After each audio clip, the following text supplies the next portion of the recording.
We are to stir up one another. That's an interesting word. You know, it's only used twice in the New Testament. And the other time that this word is used is in Acts. And it speaks to a sharp disagreement. That's what the stirring up was, that there was a sharp disagreement. In other words, as we look at what this word is communicating, we need to rouse. We need to provoke. We need to, even we could use the word irritate. We need to irritate one another. And you hear that and you say, what on earth is the pastor saying? But we need to irritate out of love and to love. You see, love and good works, these things are not just going to happen. They're not just going to kind of casually just happen. But in love, we need to stir one another up towards love, toward doing acts of love. It's kind of like a pearl.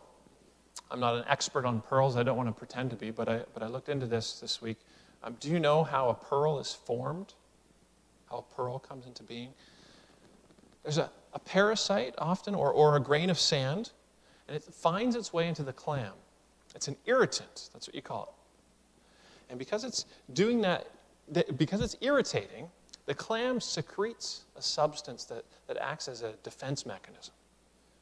And it does this again and again, and several coats later, what you have is a pearl. It covers over that grain of sand, and it creates a pearl.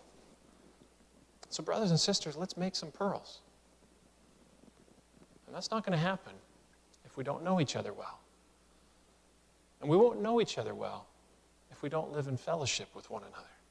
If we don't live together and live in real embodied fellowship. Because you and I are made up of soul and body. We are not just souls. We're not just spirits attached to a body, and this body is our prison, Plato. We are soul and body. And so physical presence matters. And we live in an age that is increasingly digital.